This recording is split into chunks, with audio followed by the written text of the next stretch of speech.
இன்னைக்கு Virudhunagar district CM trophy badminton மேட்ச்ல ஒரு சம்பவம் பண்ணிட்டாங்க. ஸோ அது என்னன்னு தெரிஞ்சுக்க இந்த வீடியோ ஸ்கிப் பண்ணாம ஃபுல்லா பாருங்க. நான் சிஎம் டிராஃபியில் பேட்மிண்டன் சிங்கிள்ஸ்க்காக ஜென்ரல் கேட்டகரியில் ஆக்சுவலாக ஜென்ரல் பப்ளிக் கேட்டகரியில் ரெஜிஸ்டர் பண்ணியிருந்தேன்.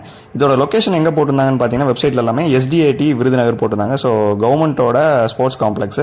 சரின்னு சொல்லிட்டு மார்னிங் 8 o'clock வர சொன்னாங்க. நான் 7 வரேன். போயிட்டு என்ன பண்ணு தெரியாமல் கொஞ்சம் சுற்றி பார்த்துட்டு இருந்தேன். அங்கே இருந்த ஒரு சில ஸ்டாஃப்ஸுமே என்ன சொல்லியிருந்தாங்கன்னா 9 o'clock மேலே தான் ஆளுங்க வருவாங்க, நீங்கள் 9 o'clock வந்து உங்கள் டாக்குமெண்ட்ஸ்லாம் கொடுத்து ஃபைனலாக திருப்பி ரெஜிஸ்டர் பண்ணிக்கோங்க அப்படிங்கிற மாதிரி சொன்னாங்க. சரின்னு சொல்லிட்டு நானும் வெயிட் பண்ணிட்டு ஃபுட்லாம் முடிச்சுட்டு தேவையான ஜெராக்ஸ் காப்பீஸ்லாம் எடுத்து வந்து 9 o'clock கிட்ட நிறையா இந்த ரெஜிஸ்ட்ரேஷன் கவுண்டர்ஸ் மாதிரிலாம் இருந்துச்சு. ஸோ ஃபைனலாக அவங்க டாக்குமெண்ட்ஸ் வெரிஃபிகேஷனுக்குலாம் வாங்கிட்டு இருந்தாங்க எல்லா ஸ்போர்ட்ஸுக்குமே.